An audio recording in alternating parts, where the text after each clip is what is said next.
بسم الله الرحمن الرحيم waxaan marka hore hambalyo u jeedinayaa shirkadda Hormuud Telecom 10 sano guuradii EVC Plus-ka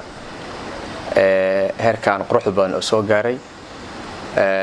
EVC Plus runtii wuxuu laf dhabar u noqday dhaqaalaha dalka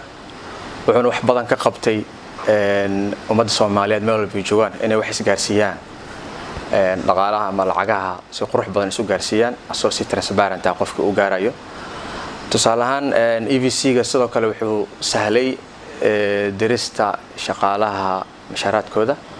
tusaalahan waxaan u soo qaadanayaa dawladda federaalka Soomaaliya ee mas'uul uga tahay wasaaradda shaqada iyo arrimaha bulshada mashruuca weyn ee baxnaano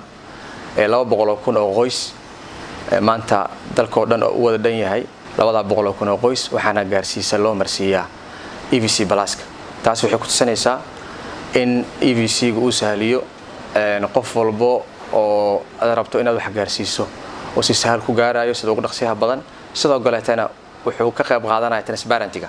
qofka markaas oo rabto inaad lacagta gaarto si sahlan waa lagu gaarsiinayaa instant isla markiina way gaaraysaa haddii la dhihi lahaa dadka hal approach kariyo loo tago waqtigan ugu dheeraan lahaa dadkii loogu talagalay ee susceptible-ka masaakiinta aan lacagta ma gaari lahayn laakiin maanta EVC wuxuu ku tusinayaa qofkii ugu talagashay lacagta inaad u diri karto xilli walba iyo saacad walba u baahan tahay sanad guurada 10aadna Hormuud ugu mahad celinaya teknolojiyada waddanka ku soo kordhisana waxaan rajaynayaa in kuwa ka sii horumarsan la sii keeno aad u mahadsantiin